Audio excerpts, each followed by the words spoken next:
देखिए बेटा इधर बच्चे आपके यहाँ पे चैप्टर 3 बेसिकली चैप्टर ना क्या कैसे क्या बोलेंगे हम, यूनिट 3 स्टार्ट हो रही है। एनसीईआरटी के अकॉर्डिंगली क्या है, यूनिट 3 बैठेगी आपकी, ठीक है। यूनिट 3 की अगर बात करें, यहाँ पे एक टॉपिक आता है बेटा लिबरलाइजेशन, प्राइवेटाइजेशन एंड ग्लोबलाइजेशन, ठीक है। इसको समझने के लिए यहाँ से बेसिकली आपकी आईडी की बुक चेंज हो जाती है। आईडी की बुक चेंज होने का मतलब ये नहीं दूसरी बुक लग जाएगी कोई। बेसिकली यहाँ से मैंने आपको अगर याद होगा तो मैंने आपको बच्चे समझाया था कि जब हम आईडी की बात करते हैं बेटा, देखिए इंडियन इकोनॉमिक्स जो है ना बच्चे, आपकी जो बुक आप पढ़ रहे हो,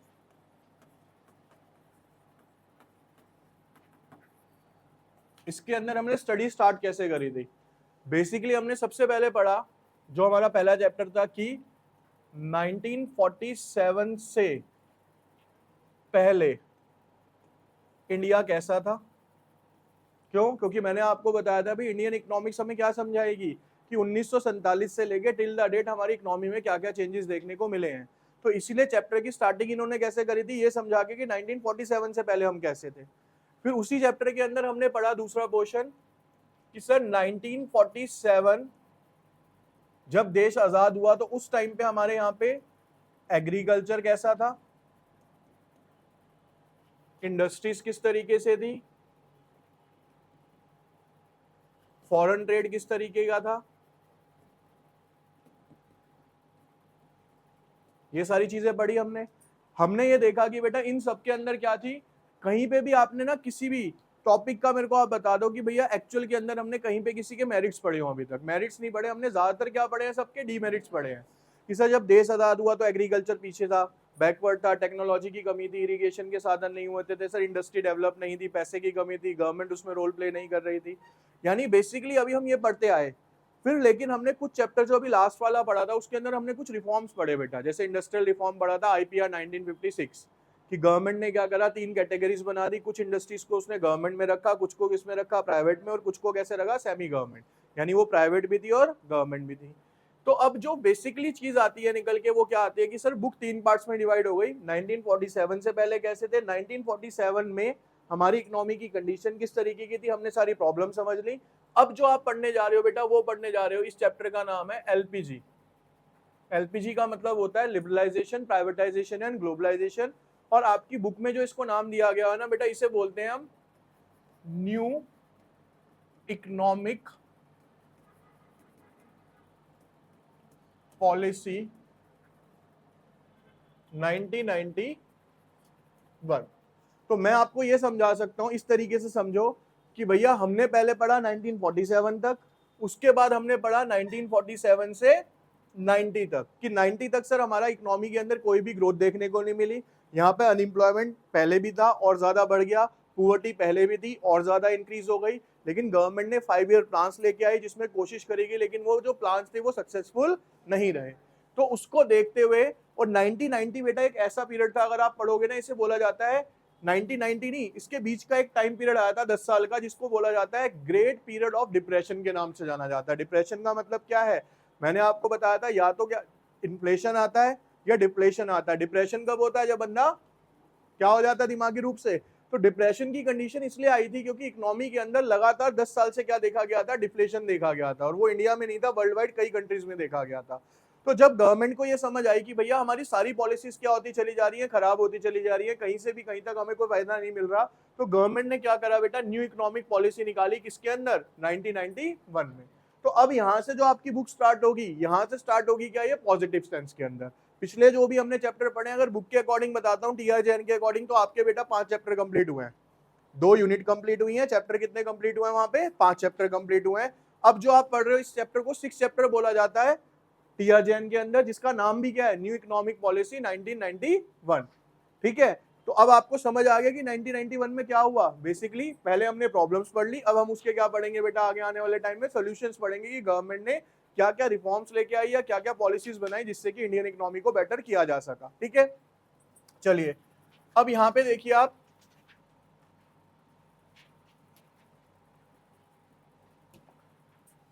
तो देखिए एलपीजी का फुल फॉर्म आप सबको समझ आ गया, लिबरलाइजेशन, प्राइवेटाइजेशन एंड ग्लोबलाइजेशन। ठीक है, अब इसके अंदर देखो अगेन आपके सामने सबसे पहले क्या होगा, जैसे कि नोट्स में आप देखते हो हमेशा की तरह क्या है, एक इंडेक्स है। इंडेक्स के अंदर हम सबसे पहले क्या देख लेते हैं बेटा, यहाँ पे टॉपिक है, टॉपिक आगे चलोगे तो आपके टॉपिक कितने हैं, यहाँ पे 7 टॉपिक हैं, ठीक है। 7 टॉपिक को करने में हमारे 3 से 4 दिन जाएंगे। अच्छी यूनिट है लेकिन समझने वाली है, ठीक है।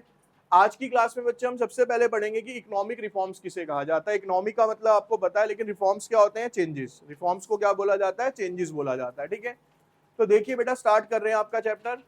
सबसे पहले आता है बेटा इकोनॉमिक रिफॉर्म्स क्या है, ठीक है। तो देखिए मीनिंग क्या है इकोनॉमिक रिफॉर्म का, यहाँ पे समझते हैं।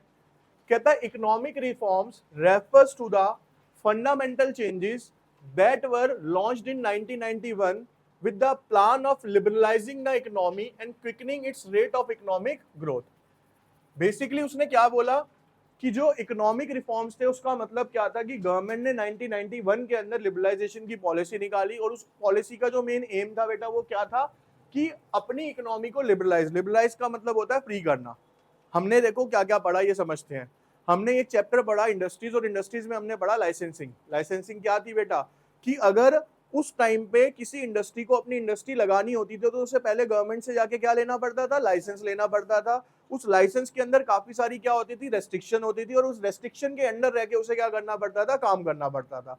हमने इवन ये भी पढ़ा कि सर इतनी रेस्ट्रिक्शन होती थी कि अगर गवर्नमेंट ने कह दिया कि उस फैक्ट्री के अंदर 100 यूनिट बनेगी, तो यानी जो उसका प्रोडक्शन यूनिट होता था उसके ऊपर भी गवर्नमेंट डिसाइड करती थी कितना उत्पादन वो कर सकता है, कितना प्रोडक्शन वो नहीं कर सकता। समझ आई यहां तक की चीज। तो सर लिबरलाइजेशन का मतलब क्या था, शॉर्ट में बता देता हूं, आगे डिटेल में पढ़ेंगे। लिबरलाइजेशन का मतलब था फ्री फ्रॉम लाइसेंसिंग राज। अब इस 1991 की पॉलिसी में गवर्नमेंट ने क्या देखा भाई, हमारे इंडिया के अंदर प्रॉब्लम क्या है कि हर चीज के ऊपर बहुत ज्यादा रेस्ट्रिक्शन लगी हुई है, जिसकी वजह से लोग फ्रीली काम नहीं कर पा रहे। तो गवर्नमेंट ने लिबरलाइजेशन निकाला। लिबरलाइजेशन का मतलब जितनी भी रेस्ट्रिक्शंस थी लाइसेंस से रिलेटेड उनको हटा दिया गया, कुछ चीजों पे छोड़ के। यानी कुछ चीजों पे लाइसेंस अभी भी लिया जाता है। जैसे कि एग्जांपल लेते हैं, अगर आपको दवाई की दुकान खोलनी है लाइसेंस चाहिए, आपको ठेका खोलना है लिक्वर शॉप, क्या चाहिए भैया, लाइसेंस चाहिए। बेसिकली मैं आपको शॉर्ट में बता देता हूं, जो भी ऐसा काम है जो कि डायरेक्टली ह्यूमन बीइंग को इफेक्ट करता है, उसकी लाइफ को इफेक्ट करता है, उसके ऊपर अभी भी हमें क्या लेना पड़ता है, लाइसेंस लेना पड़ता है। आपको हॉस्पिटल खोलना है तब भी क्या लेना पड़ेगा, लाइसेंस लेना पड़ेगा। समझ आई। तो कुछ चीजें गवर्नमेंट ने लाइसेंस में रख के बाकी सारी चीजों पे से क्या करा बेटा, लाइसेंस सिस्टम को खत्म कर दिया। उसे क्या बोला गया था, लिबरलाइजेशन बोला गया। अब समझते हैं आगे। कहता था Narasimha Rao government in 1991 started the economic reforms in order to rebuild. ठीक है, अब यहाँ पे नाम आता है नरसिम्हा राव। ये 1 मार्क्स में पूछा जा सकता है कि 1991 में किसने ये किया था, तो नरसिम्हा राव ने किया था। ठीक है, started economic order to rebuild the internal and external faith in the Indian economy. The reform intended at bringing its larger cooperation with the private sector in the growth method of the Indian economy. देखो अभी हमने क्या पढ़ा था, देखो समझो, industries में मैंने आपको क्या पढ़ाया लास्ट चैप्टर के अंदर कि सारी की सारी इंडस्ट्रीज ज्यादातर किसके अंडर थी बेटा, गवर्नमेंट के अंडर थी। उन्हें काम भी किसके अकॉर्डिंगली करना पड़ता था, गवर्नमेंट के अकॉर्डिंगली करना पड़ता था। लेकिन अब गवर्नमेंट ने एक पॉलिसी निकाली जिसके अंदर गवर्नमेंट प्राइवेट सेक्टर के साथ मिलकर काम करने लग गई। यानी उनको भी क्या दिया गया, फ्रीडम दिया गया कि आप हमारे साथ मिलकर काम करो, जिससे कि इंडिया की इकोनॉमी को क्या किया जा सके, ग्रो किया जा सके। Policy changes were proposed with regard to the technological upgradation, industrial licensing, removal of restriction on the private sector, foreign investment पे रेस्ट्रिक्शन हटाई गई, फॉरेन ट्रेड पे इन्वेस्टमेंट यानी फॉरेन ट्रेड पे रेस्ट्रिक्शन क्या करी गई, हटाई गई। ये हम सब पढ़ चुके हैं कि सर फॉरेन ट्रेड के ऊपर भी रेस्ट्रिक्शन थी, बाहर से माल लेके आना तो उस पर कोटास लगे हुए होते थे, टैक्स ज्यादा लगता था। ठीक है, तो जितनी भी रेस्ट्रिक्शंस थी बेटा उन सबको गवर्नमेंट ने क्या कर दिया, इस पॉलिसी के अंदर रिमूव कर दिया। कहता है the essential feature of the economic reforms are liberalisation, privatisation and globalisation, commonly known as a LPG. और इसको किस नाम से जानते हैं बच्चे, हम यहाँ पे एलपीजी के नाम से जानते हैं। ठीक है, कहता है reason for economic growth reforms क्या थे। देखो अब आपको और बेटर क्लियर हो जाएगा सर ये इकोनॉमिक रिफॉर्म्स आने के कारण क्या थे। अब आपको बेटर इसलिए क्लियर होगा क्योंकि आप लास्ट फ्यू चैप्टर्स के अंदर ये पढ़ चुके हो कि क्या क्या रीजंस रहे। अब आपको और ज्यादा डिटेल में समझ आएंगे। जैसे पहला, fall in the foreign exchange reserve. बेटा एक रीजन ये था कि इकोनॉमी के अंदर जो फॉरेन एक्सचेंज रिजर्व था ना वो क्या होता चला जा रहा था, कम होता चला जा रहा था। अब इसको थोड़ा सा समझते हैं एक एग्जांपल के थ्रू। देखो इधर आपने एक चीज पढ़ी थी कि जब फॉरेन ट्रेड की बात हो रही थी तो बेटा हम क्या ज्यादा कर रहे थे, इंपोर्ट या एक्सपोर्ट। सर ऑब्वियस ही बात है क्योंकि इंडिया के अंदर तो कोई इंडस्ट्री थी नहीं, हमें डिपेंडेंट किस पे रहना पड़ता था, फॉरेन कंट्रीज के ऊपर। तो जो ज्यादातर माल होता था वो कहां से आता था, सारा का सारा बाहर के विदेशों से इंपोर्ट होके आता था। तो हमारा इंपोर्ट क्या था सर, बहुत ज्यादा था, जिसकी वजह से सर फॉरेन एक्सचेंज की जो पेमेंट थी वो भी क्या थी सर, बहुत ज्यादा करनी पड़ती थी। इंपोर्ट का मतलब आप यूएस से सामान खरीद रहे हो तो आपको उसको पेमेंट किस में करनी पड़ेगी, डॉलर्स में करनी पड़ेगी। तो सर इसकी वजह से हमारे पास फॉरेन एक्सचेंज का रिजर्व बिल्कुल भी अवेलेबल नहीं था। तो अब देखो क्या लिखा है, कहता है in 1991 India met with the foreign exchange और एक्सटर्नल डेप्ट क्राइसिस। एक्सटर्नल डेप्ट क्राइसिस का मतलब क्या था, हम बाहर से माल तो मंगवा रहे थे लेकिन हमारे पास पैसा नहीं था और हम किस में आ रहे थे बेटा, लगातार कर्जे में डूबते चले जा रहे थे। The government was not able to make a repayment on its borrowing from the abroad. Government के पास इतना पैसा भी नहीं था कि वो जो बाहर से पैसा सामान मंगा रही है उसकी पेमेंट कर सके। The foreign exchange reserve declined to a level that was not adequate to finance import for more than the 2 weeks. हमारे पास इतना फॉरेन एक्सचेंज भी नहीं बचा था कि हम 2 हफ्ते का भी इंपोर्ट कर सके। To pay the interest that need to be paid in the international lenders. और एक सिचुएशन बेटा ऐसी आ गई थी कि उस टाइम पे मेरे पास इतना पैसा भी नहीं था कि पेमेंट तो छोड़ो, जो मैंने वहां से उधार लिया है मैं उसका ब्याज भी नहीं दे पा रहा था, यानी इंटरेस्ट पेमेंट के लिए भी हमारे पास फॉरेन एक्सचेंज रिजर्व नहीं बचा था। समझ आई? तो पहली प्रॉब्लम क्या आई सर, क्योंकि इंपोर्ट बहुत ज्यादा हो रहा था जिसकी वजह से हमारा एक्सटर्नल डेप्ट यानी कि इंटरनेशनल डेप्ट क्या हो रहा था, बहुत ज्यादा इंक्रीज हो गया था। हमारे पास फॉरेन एक्सचेंज रिजर्व बिल्कुल भी अवेलेबल नहीं थी, ना तो सामान खरीदने के लिए ना ही उसकी पेमेंट यानी इंटरेस्ट की पेमेंट करने के लिए। ठीक है, फिर आता है फाइनेंशियल क्राइसिस। तो देखो बेटा पहला पॉइंट अपने आप ही दिखा रहा है कि भैया फॉरेन एक्सचेंज नहीं थी तो इसका मतलब ये तो नहीं था कि इंडिया के अंदर फैक्ट्री लग रही थी नोट छापने की, तो इंडिया की कंडीशन भी उस टाइम पे कोई बहुत ज्यादा अच्छी नहीं होगी। तो इसका मतलब सर फाइनेंशियल क्राइसिस थे इंडिया के अंदर उस टाइम पे बहुत ज्यादा। कहते the origin of a financial crisis can be traced from the inefficient management of the Indian economy in 19, मैंने अभी आपको बोला ना 1990 में गवर्नमेंट ने क्यों करा बेटा ऐसा, क्योंकि पिछले 10 साल से जो इकोनॉमी थी लगातार किस में जा रही थी, वो डिप्लेशन में जा रही थी। तो ये देखते हुए गवर्नमेंट को क्या करना पड़ा, इकोनॉमिक रिफॉर्म्स लेके आने पड़े। अब वो प्रॉब्लम्स क्या थी, फाइनेंशियल क्राइसिस किस तरीके का था ये देखते हैं। कहता है development policies required that even though the revenue were very low the government had to overshoot its revenue to meet the challenges like unemployment, poverty, population explosion. कहता है गवर्नमेंट का रिवेन्यू क्या था बेटा उस टाइम पे बहुत कम था, लेकिन गवर्नमेंट के एक्सपेंडिचर की बात करी जाए तो वो क्या होता था, बहुत ज्यादा था। और इवन उसे और बहुत ज्यादा पैसे की रिक्वायरमेंट थी, किस किस चीज के लिए, अनएम्प्लॉयमेंट को दूर करने के लिए, पुअर्टी को दूर करने के लिए और पॉपुलेशन कंट्रोल करने के लिए। ठीक है, the continued spending on the development programmes of the government did not generate additional revenue. कहता है लगातार गवर्नमेंट क्या कर रही थी, खर्चा तो कर रही थी लेकिन उससे उसको कोई रेवेन्यू जनरेट नहीं हो रहा था। एक बेसिक से एग्जांपल लेते हैं, इसको प्रैक्टिकली समझो हुआ क्या, वो आज भी हो रहा है, ये 80s में नहीं हुआ, ये 90s में भी हुआ, 2000 में भी हुआ, स्टिल द डेट आज की डेट चल रहा है। ये मैं आपको बताता हूँ कंडीशन क्या थी। इस टाइम पे भी वही गवर्नमेंट थी जो शुरू से 1947 से राज करती हुई आ रही थी। ठीक है, कांग्रेस। बेसिकली इन्होंने क्या करा, बहुत सारी पॉलिसीज निकाल दी। ठीक है, स्वरोजगार योजना, ये योजना, ये योजना। उन योजनाओं में क्या था, सबको पैसा दिया जाना था, सबके फेवर में थी, तो वोट्स आ रहे थे हमारे पास। अब वो पॉलिसीज तो निकाली गई बेटा, लेकिन उसके बदले में क्या करा गया, पैसा पे किया गया। तो गवर्नमेंट के खर्चे क्या हो गए सर, बढ़ गए। देखो क्या पढ़ रहे हो आप कि सर गवर्नमेंट के एक्सपेंडिचर तो बढ़े लेकिन उस एक्सपेंडिचर से गवर्नमेंट की इनकम नहीं बढ़ी। क्यों नहीं बढ़ी, क्योंकि वो पॉलिसीज जो थी वो डेवलपमेंट के नाम पे नहीं दी गई, वो सिर्फ आपको क्या करा गया एक तरीके से कि हम आपको ये चीज दे देंगे, आप हमें क्या करो, वोटिंग दे दो। समझ आई? तो वहां पे क्या चला 20 साल तक, वो पैसे देते रहे, वोट्स आते रहे, लेकिन इकोनॉमी डेवलपमेंट किसी भी तरीके से उस टाइम पे देखने को नहीं मिला। उसका मेन रीजन ही क्या था, क्योंकि वो डेवलपमेंट प्रोसेस नहीं हो रही थी। इसका एक बेस्ट एग्जांपल अभी बताता हूँ, श्रीलंका का। श्रीलंका की अगर इकोनॉमी देखोगे, लास्ट अगर 2-3 साल पहले की आप रिपोर्ट पढ़ोगे, श्रीलंकन इकोनॉमी बिल्कुल जीरो हो चुकी है, उसके पास खाने तक के पैसे नहीं है।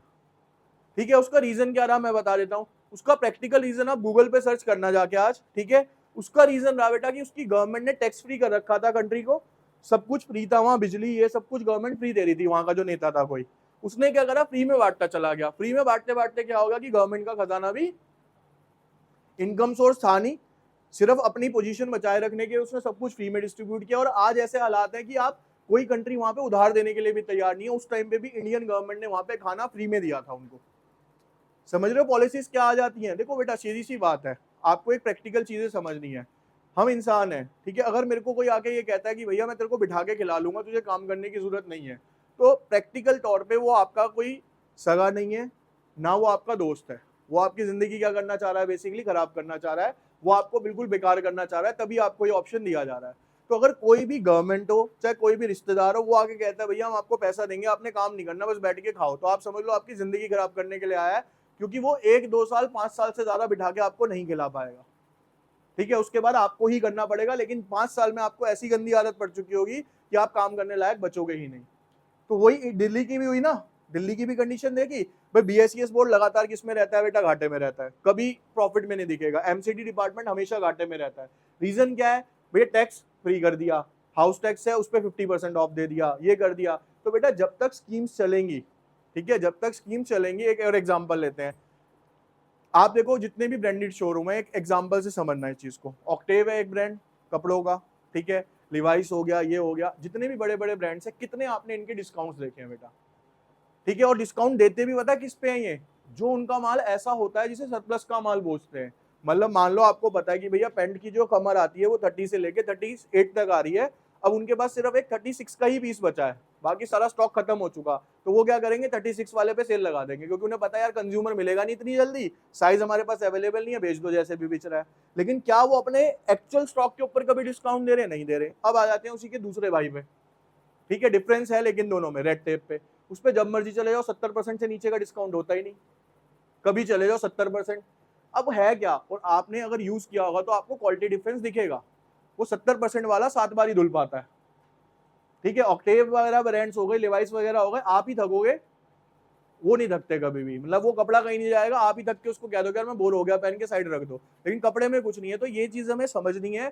अगर बेटा कोई डिस्काउंट दे रहा है, देखो प्रैक्टिकली बिजनेस का एक रूल बताता हूँ, आपके पास सब्जेक्ट भी है बिजनेस, कोई भी दुकानदार है, ठीक है, कोई भी इकोनॉमी है, कोई भी गवर्नमेंट है, अगर आपसे ये कहती है कि हम आपको फ्री में देंगे, बेटा अपने घर से आज तक किसी ने किसी को नहीं दिया, ठीक है। अगर वो ऐसा कर रहा है, आप अगर जैसे शेयर मार्केट की बात करते हैं ना बेटा, शेयर मार्केट का सबसे पहला लेसन आपको, या इन्वेस्टमेंट का सबसे पहला लेसन क्या सिखाया जाएगा, जहां पे आपको ये कहा जा रहा है कि आपका पैसा 1 साल में दुगना कर दिया जाएगा, वहां कभी भी इन्वेस्टमेंट मत करो, वहां पे इन्वेस्टमेंट कभी भी नहीं करनी, क्योंकि जो जितनी जल्दी डबल करने की उम्मीद देगा उतना ही रिस्की होगा वो काम आपका, समझ रहे हो ना। तो वही गवर्नमेंट्स के रूल्स भी है, यही इंडिया के अंदर चल रहा था, उस टाइम पे भी चल रहा था, बंदे तब भी नहीं समझे, और आज प्रेजेंट में भी दोबारा सिनेरियो क्या चल रहा है, वही चल रहा है। अभी आप देखो रिजल्ट क्या चल रहा है भाई, यूपी के अंदर जो वोटिंग हुई उसमें 8500 रुपीज पर डे 1 तारीख को अकाउंट में डालने का वादा करा गया था कि 8500 रुपए आपके अकाउंट में आएंगे, ठीक है। लखनऊ के अंदर कांग्रेस हेड ऑफिस के बाद लाइन लगी पड़ी है, हमारे 8500 रुपए नहीं आए, लो अब कौन से आ रहे हैं, इलेक्शन हो गया, वोट डल गई, तुम कौन हम कौन, है ना, लेकिन तुम तो बन गए 5 साल के लिए, तो तुमने फिर से बेड़ा गर्क कर लिया अपना। तो ये ना कॉमन सेंस है, लोगों को ये समझनी है कि बेसिकली बेटा फ्री में कभी भी कुछ और मिलता है तो उसे लेना भी नहीं है हमें, सबसे बेस्ट ये है कि हमें उसको लेना, ठीक है। देखो पेस्ट्री शॉप्स खुली, बहुत सारा कुछ होता है, वो सारे ना स्टार्टिंग में क्या करते हैं भाई, सब लगा देंगे वहां पे स्टॉल, सब कुछ फ्री में देंगे, फ्री में देंगे, फ्री में देंगे। वो होता क्या है बेसिकली, आप बताओ, पेस्ट्री का चौथा टुकड़ा, ठीक है, शर्मो शर्मी बंदा क्या कर, ये ना सब मार्केटिंग स्टंट्स है। आप जाओगे एक चौथा टुकड़ा खाओगे, आप कहोगे यार इतना बेशर्म थोड़ी हूँ कि फ्री में खा के आ जाऊँ, कुछ ले ही लेता हूँ। अब भाई आपने एक 10 रुपए का टुकड़ा खाया नहीं, आप वहां पे 100 रुपए की शॉपिंग करा है मिनिमम, तो हो गया उसका फायदा। तो ये सब क्या है बेटा, मार्केटिंग स्ट्रेटेजी है, कोई आपको कुछ देने के लिए नहीं बैठा, कहीं पे भी नहीं बैठा, समझ रहे हो। आ जाओ, कितना खुश हो रहा है मेरा भाई, देखो इधर सुनो बेटा। अब तो यहाँ पे आता है सबसे पहला पॉइंट कि सर गवर्नमेंट ने रेवेन्यू कम करा, एक्सपेंडिचर ज्यादा करा। दूसरा sir, moreover the government was not able to generate sufficient revenue from the internal source as a taxation, और गवर्नमेंट बेटा वहां से टैक्सेशन भी नहीं गेन कर पाई। मैं आपको बताता हूं, एक टर्म आया था बच्चे, मैंने आपको 11th में भी डिस्कस किया था, इसका नाम है टीडीएस, ठीक है। बेटा एक्चुअल के अंदर ना इंडिया के अंदर पॉलिसीज का लैग आज भी है। देखो हो क्या रहा था, बहुत सालों से मैं बताता हूँ क्या सिस्टम चल रहा था। गवर्नमेंट गवर्नमेंट एम्प्लॉयज को सैलरी देती थी, और अच्छा खासा सैलरी पैकेज शुरू से चला आ रहा है, गवर्नमेंट उनको सैलरी दे देती थी, फिर गवर्नमेंट वेट करती थी यार ये टैक्स पे करेंगे, टैक्स पे करेंगे, टैक्स पे करेंगे। लेकिन जब साल का एंड होता था तो गवर्नमेंट देखती थी यार जितनी हमारी सैलरी गई है उसके हिसाब से टैक्स तो आया ही नहीं, यानी लोग क्या कर रहे हैं यहाँ पे, टैक्स में गड़बड़ी कर रहे हैं, यहाँ पे तो टैक्स पे ही नहीं करता कोई भी इंडिया के अंदर। अब इसके बाद आए हमारे एक्स प्राइम मिनिस्टर, जिनका नाम था क्या, मनमोहन सिंह, ठीक है। वो तो डिपेंड कर गया कि उनका नाम ऐसे क्रिएट किया गया, लेकिन one of the top economist in the world वो हमारे मनमोहन सिंह है, ठीक है। उनके नाम की किताबें ऑक्सफोर्ड यूनिवर्सिटी में पढ़ाई जाती है बेटा, लंदन के अंदर। मतलब ऐसे बंदे नहीं थे, वो तो गलत हाथों में चले गए बेसिकली कह सकते हैं हम, ठीक है, बढ़िया थे वो। उन्होंने इकोनॉमिक पॉलिसी बनाई थी जिसका नाम क्या था बेटा यहाँ पे, टीडीएस। टीडीएस का मतलब था टैक्स डिडक्शन एट सोर्स, उन्होंने क्या दिमाग लगाया, उन्होंने गवर्नमेंट को ये समझाया कि भैया आप ये क्यों करते हो कि पहले आप उन्हें पैसे दे देते हो, फिर आप वेट करते हो मांगने का कि भैया वो देंगे देंगे तो हम टैक्स लेंगे। आप एक काम करो ना, जब आप उनको सैलरी देते हो तो सैलरी देते टाइम उसमें से पहले टैक्स निकाल लिया करो और उसके बाद सैलरी दिया करो, तो आपकी टेंशन ही खत्म टैक्स मांगने की, टैक्स तो आपने पहले ही काट लिया। तो इसको क्या बोला गया, tax deduction at source. At source का मतलब जहां इनकम जनरेट हुई है वहीं पे टैक्स अलग कर लो, बाकी का पैसा दे दो। तो सही तरीका था नहीं था, लेकिन इसको समझने में या इंप्लाई करने में 40 साल लगा इंडिया को, है ना। पहले तो टीडीएस नहीं लगा। तो बेसिकली क्या है, पॉलिसी सबको पता है बेटा, इंप्लीमेंटेशन नहीं होता उस चीज का। ठीक है, समझ आई। अब the government was spending a large share of its income on the areas which do not provide immediate returns such as the social sector and the defense sector। कहता है लोगों के ऊपर पैसा खर्चा जा रहा था। एक मेन सेक्टर देखो, मैं आपको बार बार बताता हूं, कोई भी गवर्नमेंट आ जाए, ठीक है, कोई भी गवर्नमेंट आ जाए बेटा, उसे सुरक्षा पे पैसा खर्चना ही पड़ेगा, क्योंकि उसे पता है अगर हमारा डिफेंस सिस्टम स्ट्रांग नहीं होगा, तो अगर डिफेंस सिस्टम स्ट्रांग नहीं है, अगर हमला हो गया तो भैया काय की गवर्नमेंट, काय का देश। तो हर गवर्नमेंट कहीं ना कहीं प्रायोरिटी रखती है कि हमें अपनी जीडीपी का ज्यादातर पोर्शन कहां पे खर्चना है, डिफेंस सिस्टम पे खर्चना है। ठीक है। सोशल सेक्टर क्या होता है बेटा, सामाजिक कल्याण के लिए इन्होंने बहुत ज्यादा पैसा खर्चा। The income from the public sector undertaking was also not very high to meet the growing expenditure. वो कहता है जितने भी हमारे पीएसयूज थे ना, यानी गवर्नमेंट कंपनीज थी, वो कोई भी इतनी प्रॉफिटेबल नहीं थी कि बहुत ज्यादा इनकम जनरेट करके हमें दे रही थी। Hence, our foreign exchange borrowed from the other countries international financial institution was spent on meeting consumption need. तो हम किसके ऊपर डिपेंड हो गए थे बेटा, हम बाहर से उधार ले रहे थे और अपने खर्चे क्या कर रहे थे, एक तरीके से चलाते चले जा रहे थे। अब देखो बेसिकली ना इसके बहुत सारे रीजंस रहे बेटा। इसके रीजंस के अंदर आता है कि पहले के टाइम में ना कंपटीशन नहीं होता था। पहले के टाइम में किसी भी तरीके का कोई कंपटीशन, एक बेस्ट एग्जांपल लेते हैं, देखो किस किसने एम्बेसडर गार्ड देखी है, एम्बेसडर गाड़ी कभी सुनी है, नहीं सुनी हमने, ठीक है। फिएट कंपनी सुनी है, नहीं सुनी हमने। बेटा विदेश जाके रह लो, इंडिया में रहने लायक तो नहीं हो तुम। ठीक है। बेसिकली समझो क्या होता था कि पहले के टाइम में ना बेटा इंडिया के अंदर एक ही गाड़ी ने राज किया जिसका नाम था एम्बेसडर, या दूसरी होती थी फिएट, और वो भी आप लगा लो कम से कम 20 से 25 साल। और आपने अगर एम्बेसडर नहीं सुनी तो यानी आप जब तो थे ही नहीं, चलो कोई बात नहीं, आप आज भी नहीं हो, क्योंकि एम्बेसडर का लगातार ऐड आ रहा है कि आने वाले 2 सालों में एम्बेसडर रीलॉन्च होने वाली है। ठीक है ना, वो भी नहीं देख रहे, इसका मतलब हम पहले भी कुछ नहीं देख रहे थे सर, आज भी कुछ नहीं देख रहे हम। बेसिकली समझो उस टाइम पे गाड़ी का क्या था बेटा, एक गाड़ी, सेम लुक, और कम से कम उसने 15 से 20 साल इंडिया में राज करा। यानी अगर 10 गाड़ियां बिकती थी तो उसमें से 8 एम्बेसडर बिकती थी, और सबकी सब सेम डिजाइन सेम फीचर, और 20 साल तक उन्होंने कोई डिजाइन चेंज नहीं करा। लेकिन बेटा उस टाइम पे वो जो गाड़ी होती थी ना, आज की मैं कह रहा हूँ थार ले आओ और सामने उसे खड़ा कर दो, अगर आप उसमें देके मारोगे उसका कुछ नहीं बिगड़ता था।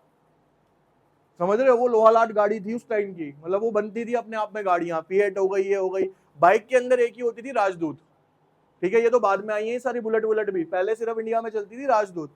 अब मैं आपको क्या समझाना चाह रहा हूँ बेटा, उस टाइम पे ना कंपटीशन नहीं था, तो कंपटीशन नहीं था तो कंपनी क्या कर रही थी, ना तो डेवलपमेंट करती थी, ना इनोवेशन करती थी, ना ही टेक्नोलॉजी को चेंज करती थी। उन्हें पता है भैया मार्केट में कोई बेचने वाला है ही नहीं, जो मैं बेचूंगा सामने वाले को खरीदना पड़ेगा। लेकिन आज प्रेजेंट में आप देख लो, आज प्रेजेंट का सिनेरियो क्या है भैया, छोटी छोटी कंपनियां टाटा जैसी, बीएमडब्ल्यू जैसे फीचर्स लेके आ रही है अपनी छोटी छोटी गाड़ियों के अंदर, है ना। ऑटोमेटिक चल रही है, एक्सयूवी को देख लो आप, 500 कितने फीचर्स डाल दिए उसने, सारे के सारे उठा के, अपने आप ही चल जाएगी, अपने आप रुक जाएगी, अपने आप पार्किंग में लग जाएगी। तुम कर क्या रहे हो बैठ में, तुम छत पे बैठो आराम से, है ना। बेसिकली क्या है, सारे के सारे फीचर्स ऐड कर दिए उन्होंने। तो बेसिकली क्या है बेटा, ये होता है कंपटीशन का रोल प्ले। तो उस टाइम पे बेटा गवर्नमेंट के पास कोई भी कंपटीशन नहीं था। और एमटीएनएल का मैंने आपको एग्जांपल दिया था पढ़ाते हुए, होता क्या था कि आज अगर आप एमटीएनएल की लाइन के लिए गवर्नमेंट के पास एक फॉर्म सबमिट करके आते थे, हमें घर पे टेलीफोन चाहिए, आप लिटरली मानो पहले के टाइम में कागजात हमारे घर में भी थे, हमने देखे, वो 8 महीने बाद फोन लगता था, साल साल वेटिंग थी एक फोन लगवाने के लिए। और आज की डेट में क्या, आप शांति बिल्डिंग जाओगे तो 10 कैनोपी लेके बैठे हैं, फ्री सिम ले लो, फ्री सिम ले लो, फ्री सिम ले लो, हाथों हाथ चालू कर देंगे जी, 50 रुपए दे दो, है ना, इतना टॉक टाइम फ्री मिल जाएगा आपको। क्या है ये, कंपटीशन है, ये कंपटीशन की वजह से ये सारी चीजें हो रही हैं। कंपटीशन नहीं होता ना तो आज भी वही एरा चल रहा होता। तो कंपटीशन हर जगह पे क्या है बेटा, बुरा नहीं होता। कंपटीशन क्या होना चाहिए, हमेशा होना ही चाहिए। अगर कंपटीशन नहीं होगा तो डेवलपमेंट भी, ठीक है। इसके बाद आता है हिंस आवर फॉरेन एक्सचेंज, रुको, माउंटिंग गवर्नमेंट डेब्ट्स। दोनों पॉइंट समझ आ गए। पहला क्या था सर, फॉरेन एक्सचेंज रिजर्व नहीं थे। दूसरा क्या था, हम फाइनेंशियल क्राइसिस में थे। तीसरा क्या है सर, दोनों की वजह से हुआ क्या, mounting government debts. Mounting government debts का मतलब है सर गवर्नमेंट का कर्जा क्या होता चला गया, लगातार बढ़ता चला गया। कहता है in late 1980 government expenditure began to exceed its revenue by such large margin that meeting the expenditure through borrowings become unsustainable. हुआ क्या, देखो होता क्या, मैं आपको सिंपल से एक आदत बताता हूँ आपको। आप बेटा 100 रुपए कमा रहे थे, ठीक है, आपका खर्चा पूरा नहीं हो रहा था, आपका खर्चा था 120 रुपए का, आप 20 रुपए उधार मांगने गए, आपको बड़ी जल्दी मिल गए। अगर बड़ी जल्दी मिल गए, कंडीशन समझना, आपको 20 रुपए बहुत जल्दी मिल गए, तो अब आप आगे के जो खर्चे तैयार करोगे ना, आप अगली बार से 120 का सोच के चलोगे, क्योंकि आपको पता है कि मेरे को जो उधार मिल रहा है ना बड़ा फ्रिक्वेंटली और बड़ी जल्दी मिल जाता है। तो इंडियन गवर्नमेंट का भी कुछ ऐसा ही हाल था, इनकम कम थी, खर्चे ज्यादा थे, और कहां से बोरो करते चले जा रहे थे, वो बाहर से बोरो करते चले जा रहे थे क्योंकि उनको लोन मिल रहा था। लेकिन एक कंडीशन ऐसी आ गई बेटा कि इनकम हो गई बहुत कम, अब हम ऐसी कंडीशन में आ गए थे कि बाहर से लोन भी क्या हो जाता, हमें थोड़े टाइम बाद मिलना बंद हो जाता। क्यों, अभी मैंने आपको क्या बताया कि हम ऐसी सिचुएशन में थे कि हमारे पास इंटरेस्ट पे करने के लिए भी पैसे नहीं थे। प्रिंसिपल तो छोड़ दो, हम इंटरेस्ट भी नहीं पे कर पाते, तो क्या सामने वाला लोन देता, हमें नहीं देता। तो इसका मतलब हमारी जो कंडीशन थी वो क्या हो चुकी थी, उस टाइम पे वर्स्ट हो चुकी थी। Moreover no attempt was made to reduce such profligate government spendings. किसी भी तरीके से ये कोशिश नहीं करी गई गवर्नमेंट के द्वारा कि उन खर्चों को क्या किया जाए, कम किया जाए। अगर बेटा आप पिछला पास्ट रिकॉर्ड लगा के देखोगे किसी भी गवर्नमेंट के एरा के अंदर, गवर्नमेंट कंपनीज होती थी, ठीक है, गवर्नमेंट कंपनीज लगातार घाटे में जाती थी, लेकिन कभी भी उनको बंद नहीं किया जाता था। चाहे एमटीएनएल था, बीएसएनएल, आज भी बंद नहीं है, ऑफिस खुले हुए हैं उसके। और सारे कहाँ पे मिलेंगे फोन, घरों में तो है ही नहीं, कहीं देखोगे भी नहीं, सारे सरकारी ऑफिसों में लगे हुए, वही चल रहे हैं बस। तो बाकी कोई यूज नहीं कर रहा उन्हें, लेकिन क्यों बंद नहीं कर पा रहे, उसमें एम्प्लॉयमेंट है, उसमें लोगों का रोजगार है, जॉब चली जाएगी, धरने पे बैठ जाएंगे, ये हो जाएगा, फलाना हो जाएगा। लेकिन इसका मतलब क्या है, आप एक लॉस मेकिंग यूनिट को पाल रहे हो, यानी वो कंपनी प्रॉफिट नहीं दे रही है आपको। लेकिन प्राइवेट सेक्टर ऐसा करता है, प्राइवेट सेक्टर का टारगेट होता है भैया 20% मार्जिन देना है, 20 से 15 करके दिखा दो, 15 पे आपके पास नोटिस आ जाएगा, जैसे 10 पे जाओगे कंपनी बंद। वो इतना नहीं सोचते बैठ के, उन्हें चाहिए भैया प्रॉफिट, वो काम कर रहे हैं किसके लिए, प्रॉफिट के लिए। लेकिन गवर्नमेंट क्या चलती है, थोड़ा अपोजिट चलती है, उसको सब कुछ देख के चलना पड़ता है, तो वो लॉस मेकिंग यूनिट को भी लगातार आगे बढ़ाती चली जाती है। फिर आता है बेटा एडवर्स बैलेंस ऑफ पेमेंट। देखो बैलेंस ऑफ पेमेंट का एडवर्स का मतलब क्या होता है, एक ना टर्म आएगा बच्चे हमारे पास, यहाँ पे देखिए BOP, balance of payment. Balance of payment बेटा अगर हमारा एक्सपोर्ट किसके बराबर है, इंपोर्ट के, तो बैलेंस्ड है। अगर हमारा एक्सपोर्ट क्या है सर, ज्यादा है इंपोर्ट से, यानी मैं बेच ज्यादा रहा हूं, खरीद कम रहा हूं, तो मैं किस में हूं सर, सरप्लस में हूं, इसमें हूं सर। और इसका अपोजिट कर दो कि एक्सपोर्ट कम है, इंपोर्ट ज्यादा है, जो हमारी सिचुएशन थी कि हम बाहर से मंगवा ज्यादा रहे थे, अपना माल कम बेच पा रहे थे। तो ये जो कंडीशन होती है बेटा, ये कौन सी कहलाती है, हमारी डेफिसिट की कंडीशन कहलाती है। तो ये जो लिखा है ना बेटा एडवर्स बैलेंस ऑफ पेमेंट, ये डेफिसिट की कंडीशन है। कैसे, import grew at a very high rate, कह रहे इंपोर्ट तो बहुत तेजी से क्या हो रहा था सर, हमारी इकोनॉमी में बढ़ता चला जा रहा था, without matching growth of a export. लेकिन एक्सपोर्ट को कोई भी ज्यादा ग्रोथ देखने को नहीं मिलती थी। Slow growth of the export was due to the low quality and high prices of Indian goods in the international market, क्योंकि हमारी चीजों की क्वालिटी भी सही नहीं होती थी और दाम क्या होते थे सर उसके, बहुत ज्यादा होते थे। Also no sufficient attention was given to boost export to pay for the growing import, और ना ही गवर्नमेंट ने कोशिश करी किसी भी तरीके से अपने एक्सपोर्ट को आगे बढ़ाने की, इसकी वजह से भी एक्सपोर्ट पीछे रह गया। फिर आता है बेटा rising prices of essential goods. देखो कितना मतलब समझना इस पॉइंट को, ये हम पढ़ रहे हैं 80s और 90s की बातें, ठीक है। यहाँ पे क्या लिखा है, rising prices of essential goods. आपको इससे एक चीज क्लियर होगी अभी, सर जितनी भी जरूरी चीजें थे उनके दाम लगातार बढ़ रहे थे, और इस बार भी जो इलेक्शन हुआ है इसके अंदर भी यही पॉइंट था, है ना भाई। सारी जो अपोजिशन गवर्नमेंट का पॉइंट क्या था सर, लगातार चीजों की कीमतें क्या हो रही हैं, सिलेंडर महंगा हो गया, पेट्रोल महंगा हो गया, गाड़ियां महंगी हो गई, बाइक महंगा हो गया। तो ये समझाना चाह रहा हूँ, ये महंगाई कोई बेटा क्या है, नया काम नहीं है, और एक्चुअल में महंगाई नहीं होती है, इसका एक फैक्ट है। सिंपल सा देखो, दो फैक्ट बताऊंगा लाइफ के लिए। बेसिक होता क्या है बेटा, हम सब चाहते हैं कि हमारी सैलरी तो 50,000 से 1 लाख रुपए हो, हम ग्रो करें, लेकिन चीजों के प्राइस ग्रो ना करें। ऐसा पॉसिबल है भैया? जब आप ग्रो करोगे, आपकी सैलरियां ग्रो करेंगी, आपकी इनकम ग्रो करेगी, तो करेगी कहां से? आपको क्या पढ़ाया मैंने बेटा, एक विशियस सर्कल है, सर्कुलर फ्लो है पैसा। आप मेरे को दोगे, मैं आगे खर्चूंगा, आगे वाला आगे खर्चेगा, यानी पैसा हम में से ही एक दूसरे के पास आ रहा है ना। तो अगर मेरी इनकम नहीं बढ़ेगी तो मैं सामने वाले की कैसे बढ़ा दूंगा, समझो ना। भाई मैं आपसे फीस ले रहा हूँ, अब मेरे पास एक मेड आंटी आ रही है, मान लो मैं पहले उन्हें 1000 देता था, वो आज कहती है भैया आप 2000 कर दो, बढ़ा दो। तो मैं 2000 तो तभी दे पाऊंगा जब मेरे को आपसे इनकम ज्यादा आएगी, मैं अपनी तरफ से नहीं बढ़ा पाऊंगा। ऐसे ही आप आगे कैसे बढ़ा पाओगे, जब आपकी इनकम ज्यादा हो पाएगी। तो भैया इनकम कब ज्यादा होगी, जब चीजों के प्राइस बढ़ेंगे ही बढ़ेंगे। तो ये कोई ऐसा पॉइंट नहीं है कि महंगाई बढ़ रही है, महंगाई के साथ साथ हमें ये देखना है क्या हमारी इनकम बढ़ रही है या, ठीक है। तो ये पॉइंट वैलिड होते हैं बेटा, हर चीज बढ़ी है। अगर आप दुनिया की कंडीशंस उठा के देखो, कभी एक चार्ट देखना वर्ल्ड वाइड इन्फ्लेशन का, नेट पे डालो वर्ल्ड वाइड इन्फ्लेशन, तो आप बाहर की कंट्रीज के देख के तो हैरान हो जाओगे। इन्फ्लेशन समझ रहे हो, यहाँ तो 2 की चीज 200 की हुई है, वहां 2 की चीज 20,000 2 लाख तक पहुंच चुकी है। मतलब इतनी हाई इन्फ्लेशन रेट चलती है वहां की कंट्रीज के अंदर, आप खा भी नहीं पाओगे वहां जाके। ठीक है, तो ऐसा नहीं है कि ग्रोथ नहीं होती है, ग्रोथ के साथ साथ महंगाई बढ़ेगी ही बढ़ेगी भाई, सीधी सी बात है। अब हमें क्या है, देखो आज ना एक पॉइंट आता है, सबने कहा कि सर क्या हो गया तो हाईवे बन गए, तो जैसे बात होती है ना, डिबेट सुनता हूं मैं न्यूज चैनल पे, क्या हो गया अगर हाईवे बन गए तो उन्होंने टोल टैक्स भी तो ज्यादा कर दिया। अरे मेरे भाई, तुम्हें इंटरनेशनल न्यूजीलैंड जैसी सड़कें भी चाहिए, ठीक है, तुम्हें उस पर गाड़ी भी भगानी है, तुम्हें उस पर सारे शौचालय भी चाहिए, तुम्हें पेट्रोल पंप भी उस पर चाहिए, ठीक है। उसके बाद तुम्हारी गाड़ी खराब हो जाए तो वही सही भी करने आया बंदा, मतलब फैसिलिटी तो हमें सारी चाहिए। लेकिन 1 रुपए से 2 रुपए किलोमीटर टोल कर दिया, तो ये टोल क्यों बढ़ा दिया? तो भैया कहां से आएगा पैसा, बताओ? पैसा कमाएगा तो भैया जब ही तो लगेगा। ये तो कॉमन सेंस वाली बात है कि भैया तुम खर्चोगे तभी तो इकोनॉमी ग्रो करेगी ना। सिर्फ स्ट्रेटेजी क्या है, सिर्फ हम कमाते तो जाए, हमें खर्चा कुछ नहीं करना, तो ऐसे बेटा इकोनॉमी किसी की भी नहीं चल सकती। बाहर के देशों में और इंडिया के देशों में सिर्फ एक ही सिंपल सा फर्क है बेटा, बाहर की इकोनॉमी में ना टैक्स स्ट्रक्चर में आपको बताता हूँ, सीधा सीधा है, वो आपकी इनकम का ना 50% आपसे रख लेंगे। 50%, कई कंट्रीज में 70% भी है। यानी आप अगर 100 रुपए कमाते हो तो 70 रुपए गवर्नमेंट के हैं उसमें। लेकिन वहां पे कंडीशन क्या है, मैं आपको बताता हूँ। एक तो लोग बड़े लायबल हैं, वो एक हक समझते हैं कि हमें टैक्स देना है गवर्नमेंट को, ये हमारी रिस्पॉन्सिबिलिटी है। लेकिन उसके लिए गवर्नमेंट भी अच्छी है वहां की।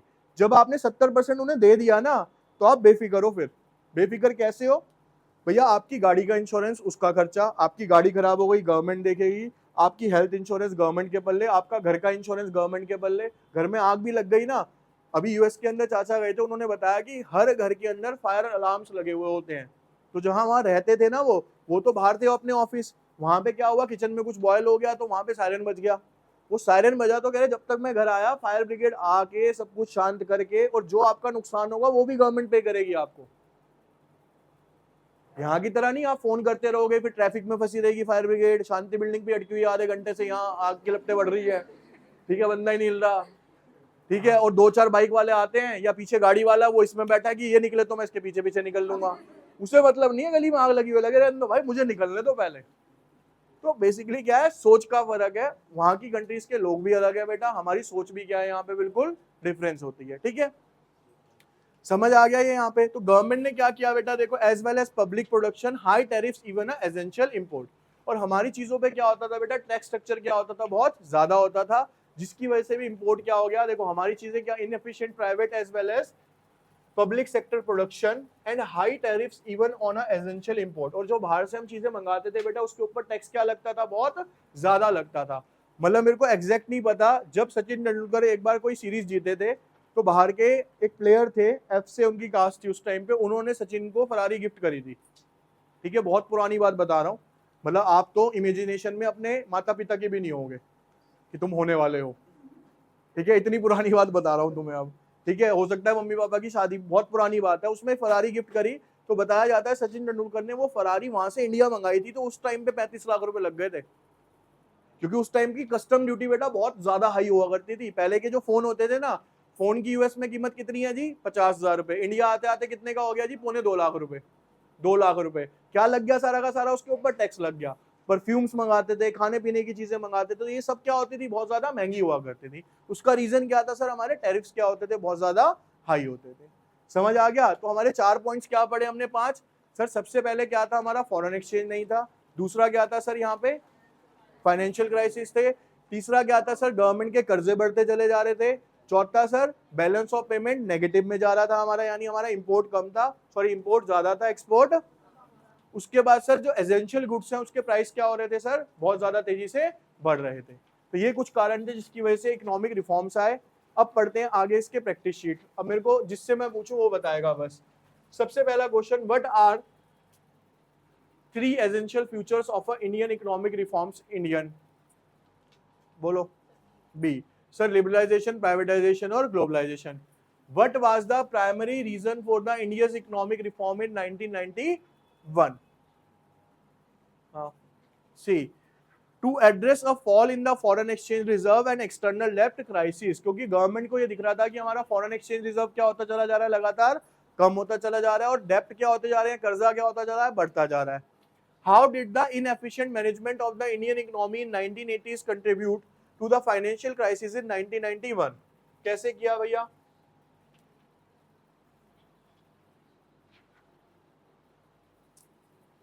ये रहा sir, by over spending without sufficient revenue generation. Government क्या कर रही थी, लगातार खर्चा तो कर रही थी, लेकिन रेवेन्यू की सोर्स क्या कर रही थी बेटा, वो जनरेट नहीं कर रही थी। यानी खर्चा हो रहा था लेकिन इनकम नहीं आ रही थी गवर्नमेंट के पास। What was the one adverse consequence of rising price of essential goods during the 1991 economic crisis in India? कहता है क्या हुआ जब 1991 में जरूरी चीजों के प्राइस बढ़े, क्या हुआ बताओ? ठीक है, financial strain on the Indian economy. लोगों पे हमें क्या पड़ा बेटा, एक तरीके से महंगाई की मार पड़ी, ये कह सकते हो आप। ठीक है, which of the following was not a major policy change introduced as a part of India's economic reforms in 1991? तो बेटा देखो, लिबरलाइजेशन था, प्राइवेटाइजेशन भी था, expansion of public sector undertaking, encouragement of the foreign investment, ये भी था public sector undertaking. ठीक है, देखो एनकरेजमेंट ऑफ फॉरेन इन्वेस्टमेंट का मतलब क्या है कि बाहर से लोगों को कहा गया आप यहाँ पे आके इन्वेस्टमेंट कर सकते हो, उसको बोलते हैं ग्लोबलाइजेशन, आगे अभी पढ़ेंगे हम। ठीक है, तो यानी एलपीजी में तीनों थे, ये वाला पॉइंट नहीं था कि सरकारी सेक्टर्स की एक्सपेंशन नहीं करी गई थी उस टाइम पे। पहले क्या बताया मैंने आपको बेटा, सरकारी सेक्टर लगातार किस में चल रहे थे, वहां पे घाटे में चल रहे थे। ठीक है जी,